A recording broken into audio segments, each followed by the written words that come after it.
भाग्य बताने वाले ढेर मिलेंगे, पर भाग्य बनाने वाला ढेर नहीं होता। भाग्य बनाने वाला तो देवाधिदेव महादेव ही। बता कोई भी देगा, कोई भी बता देगा। तुम्हारा अभी आने वाला समय तुम्हारा राजसी सुख है, राजसी सुख। बताने वाले तो ढेर मिलेंगे। अरे तुम तो एमएलए बनने वाले थे, तो फिर क्यों नहीं बना? सारे राशि सुख थे, गज योग, ये योग, वो योग, सारा सुख था। फिर क्या तकलीफ आ गई?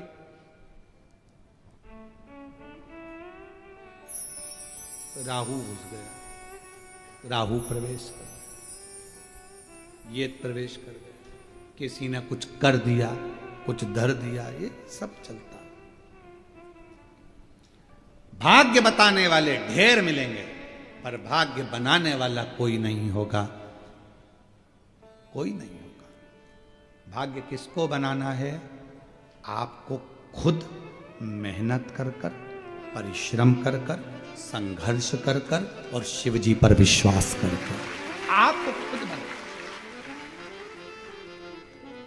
जब खुद मेहनत ही ना करोगे, दुकान पर ही ना जाओगे, नौकरी ना करोगे, सर्विस ना करोगे, व्यापार व्यवसाय ना करोगे, तो कौन देगा महाराज? किसकी सामर्थ्य?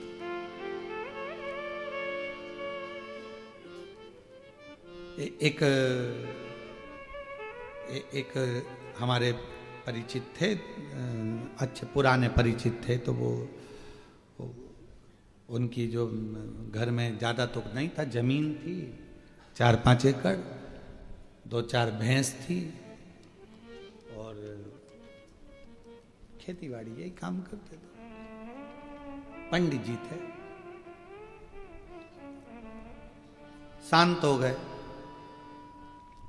और हम उनके यहाँ बैठने के लिए गए, तो उनके 2 बच्चे और 3 बच्चियां, 5 बच्चियां भी बड़ी और बच्चे भी थोड़े ठीक ठीक थे, छोटे। तो वो मिलने गए, तो उनके रिश्तेदार हमसे बोले, गुरुजी अब आप बोलो बहू को कि अब ये भैंस वगैरह, ये जमीन वगैरह सब बेच बुचा दे और हम लोग सब देख लेंगे, कर लेंगे। अब क्या रखा है, सब तो चले गया, बाप चले गया इन बच्चों का। अब हम जाने लगे, तो हमने उनकी पत्नी से कहा, एक निवेदन है, ना भैंस बेचना, ना जमीन बेचना। अगर किसी के अधीन होना है तो जरूर बेच देना, ना भैंस बेचो, ना जमीन बेचो। वो गए हैं, जान दो, संभालो, बच्चों को पढ़ाओ, विद्याध्ययन कराओ। आज लोग कह देंगे कि हम बैठे हैं, संभाल लेंगे। कितने दिन संभालेंगे? कौन ला कर देगा? कौन खिलाएगा? किसी की सामर्थ्यता नहीं है कि बहुत दिन संभाल ले, अपने को खुद करना पड़ेगा। अब तुम्हें तुम्हारे पति का भी फर्ज अदा करना है और पत्नी का भी फर्ज अदा करना है, और तुम्हें आगे बढ़ना है, रोना नहीं। रिश्तेदार कहेंगे ऐसा कर दो, ये बेच दो, वो ना ना ना, अब संभालो, संभालो। आप अकेले नहीं हो, अब आपके साथ में दूसरा बल भी है, बल। एक बेटी आई थी बहुत पहले, जब कोरोना चल रहा था, उसका वीडियो भी यूट्यूब वगैरह पर डला होगा। बहुत रोई थी, बहुत, लगभग होगा कोरोना के समय पर 2019 के बात होगी। पिताजी चले गए, माँ चली गई, भाई ये छोटा, कोरोना में दोनों चले गए। खूब रोई, खूब। कहा बेटा क्या हुआ? पिताजी चले गए, माँ चली गई, सब, अब कुछ भी नहीं बचा, मेरा भाई और मैं हूं, क्या करें? मैंने कहा पढ़ाई कर रही हो? हाँ। भाई पढ़ रहा है? हाँ। तो हमने कहा एजुकेशन जैसा धन तुम्हारे पास में है, तो फिर रोना क्यों बेटा? माता पिता गए हैं, शिव को पिता मानो, पार्वती को मां मानो, और उस माता पिता का फर्ज अब स्वयं अदा करो। भाई को भी पढ़ाओ, खुद भी पढ़ो। आज मैं उस बेटी को, जो कि छत्तीसगढ़ की रहने वाली है, उस बेटी को मैं धन्यवाद दूंगा, बिलासपुर की वो बेटी आज डॉक्टर बन गई है और उसका भाई इंजीनियरिंग कर रहा है। साधुता दूंगा मैं, हिम्मत मत हारो। ये कहने वाले कह देते हैं हमारे पास आ जाओ हम संभाल लेंगे, हमारे पास आ जाओ हम खिला देंगे, हमारे पास रहो, अब हमें है ना सब देख लेंगे, सब संभाल लेंगे, ये भेज दो वो भेज, ना ना ना ना, अपने पर आश्रित। मेहनत करो, खुद पर विश्वास करो। कोई किसी का साथ नहीं देता, कोई नहीं देता। जब थोड़ा सा धन की जरूरत होगी ना, और कह देना ताऊ जी, ताई जी, चाची जी, चाचा जी, काका साहब, हमको 5 लाख रुपए की जरूरत है, तो पसीने छूट जाएंगे। मामा जी, फूफा जी, 8 लाख रुपए की जरूरत है, 10 लाख की जरूरत है, पसीने छूट जाएंगे। कोई नहीं देता।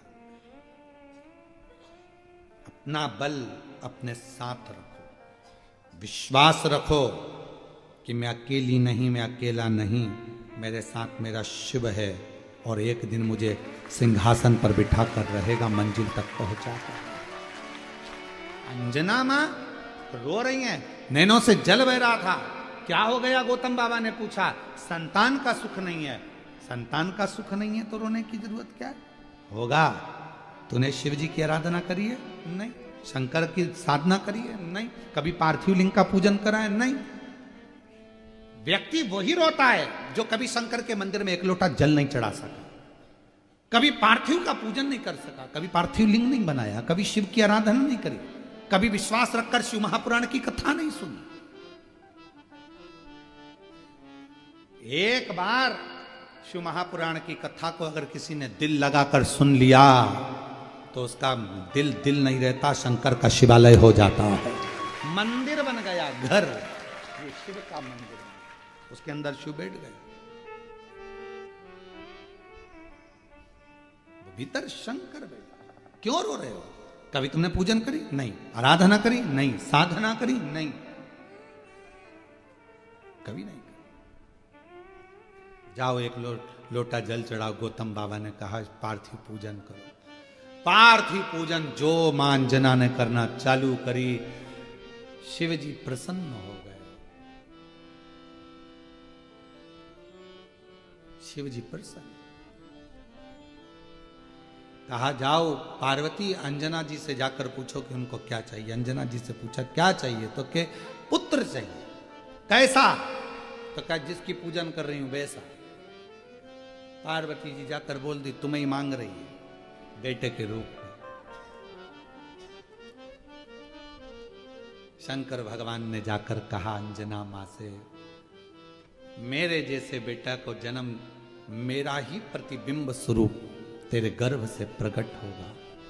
शिव जी का तेज पवन देवता लेकर गए, अंजना माता के गर्भ में स्थापित कर दिया, और केसरी और पवन के पुत्र श्री अंजना माता के गर्भ से पवन तनय संकट हर मंगल मूरत राम लखन सीता सहित हृदय